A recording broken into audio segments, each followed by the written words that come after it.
guys, welcome back to my channel. It is Ariana. We are here with another video.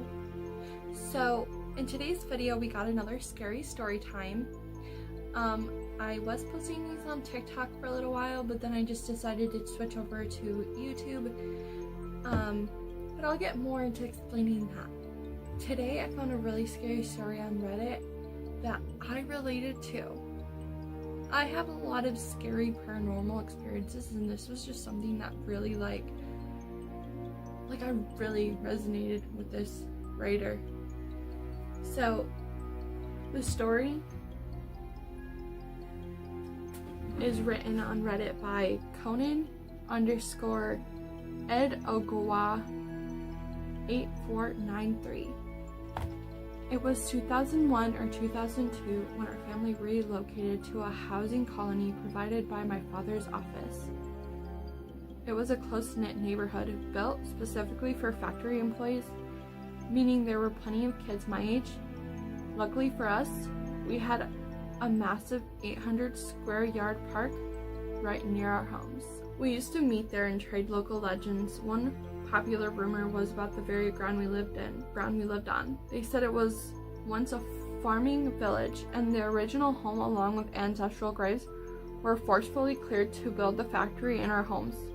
Because of this, people claimed angry spirits roamed the area. Like most kids, I brushed it off. We've all heard the classic "our school's built on graveyard" myths, right? I thought it was just another spooky story to scare us. It was during my summer vacation. I was riding my bicycle around the neighborhood after dinner, sometime around 10 p.m. Suddenly, the street dogs in our area started howling violently, their eyes locked curiously on the dark park.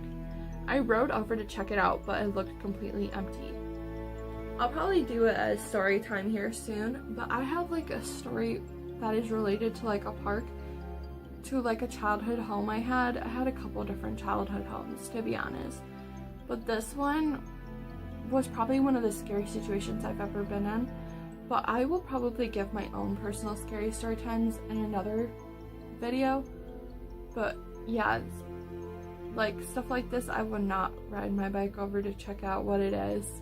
I'd be too scared if dogs were howling violently. Props to whoever this is. I continued my ride until I reached the far end of the rectangular park, a spot that was always shrouded in shadows. There was a pair of swings sitting right at the edge of the darkness. Everything was perfectly quiet when all of a sudden, the temperature plummeted. The freezing cold was isolated to that one spot, followed immediately by a violent gust of wind that nearly knocked me off balance.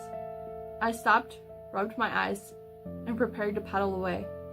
That's when I noticed one of the swings moving. That's scary. I pedaled harder than I ever had in my life, taking sharp turns to escape. This road connected to the main street and was well lit, but despite the streetlights, I felt completely suffocated by a heavy, dark presence.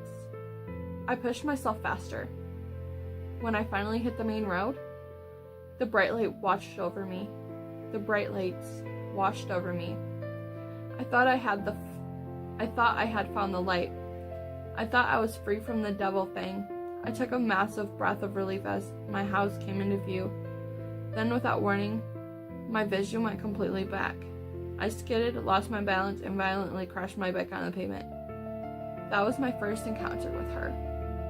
That is scary. So scary. So that was part 1. There is part 2. I'm not going to leave anybody hanging, personally, because I can't be left hanging like that. When people post these different parts and then they don't post the next part right away, I'm just like, oh my god, post the next part. That shit drives me nuts. Okay.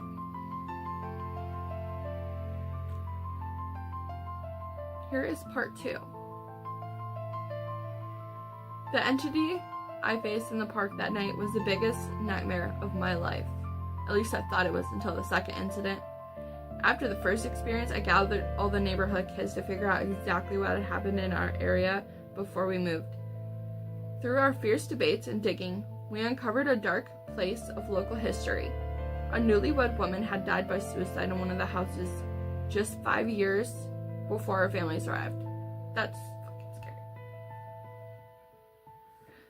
Let's find this house, I told the group.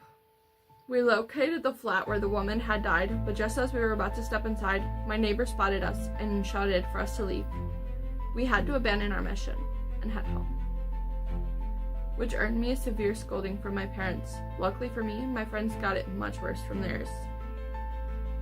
Thanks to that neighbor, my friends were strictly banned from playing outside after dark, but my mind was obsessed with that house. That evening, I convinced my younger brother and 2 older, braver boys from next door to come with me. We grabbed our bicycles and reached the abandoned building around 7 p.m. It was a 6-apartment complex, and her flat was the middle one on the left. As we walked through the main gate, I noticed something that made my blood run cold.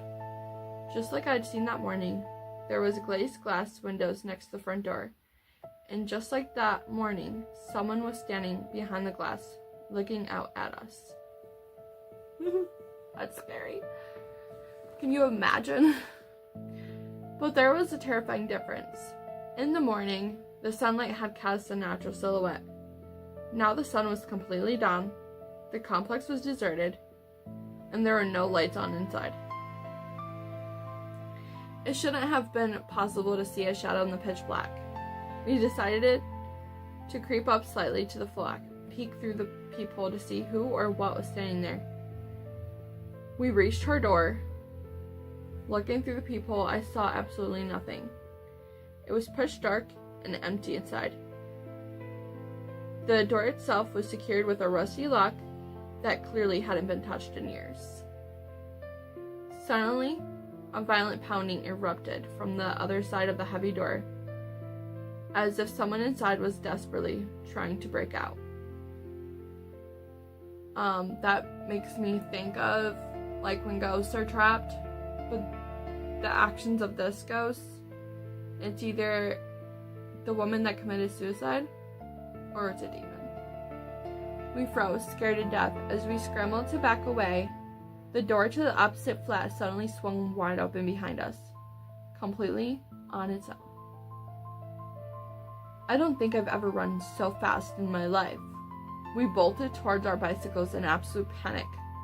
My younger brother hopped on with 2 older boys, leaving me alone on my bike. I started pedaling frantically. Then I heard something chasing me. I risked a glance backwards and my heart stopped. It was the same pitch black entity I had seen the previous night at the park swings. Plus terror took over, and I pushed my legs as hard as I could, but the dark shadow kept gaining on me. I was only about 100 meters from our neighbor's shopping complex when the disaster struck. My bike chain snapped, I lost my balance and crashed onto the hard pavement. I looked up and saw the entity just a few feet away closing in. I abandoned my bike and ran for my life. Fortunately, people outside a nearby barbershop saw me and rushed over, helping me recover my bike and breaking whatever trance the entity had over the street. I finally made it home, completely breathless, and was overwhelmingly relieved to find my brother and the other 2 boys safe and sound. I told them what happened and what had chased me and how my chain broke. We were also terrified that we made a pact right then and there we would never visit that place after dark. That is terrifying. That is so terrifying. I have had similar experiences in houses that I've lived in that were so scary, and I will have to do a video on that sometime in the future when I'm not so busy. Scary. And whoever wrote that, they had some balls, because if I seen something like that, I would have been out of there. I wouldn't be going back. So kudos to them. They're brave. I'm not that brave, but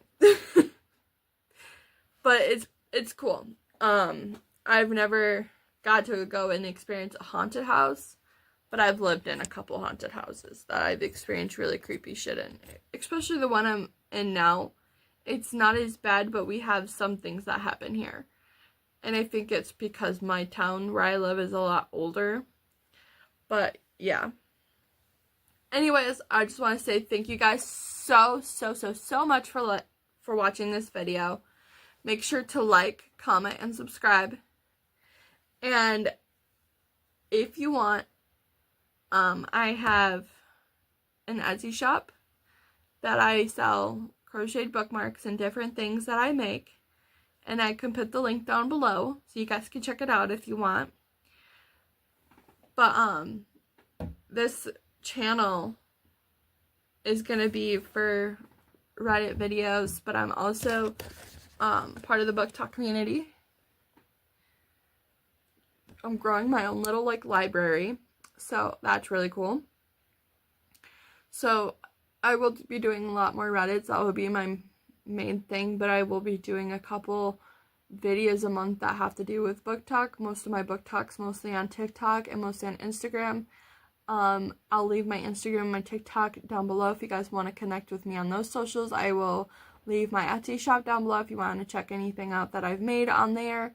And I want to say thank you guys so much for making it this far in my video. I hope to see you in the next video. Peace.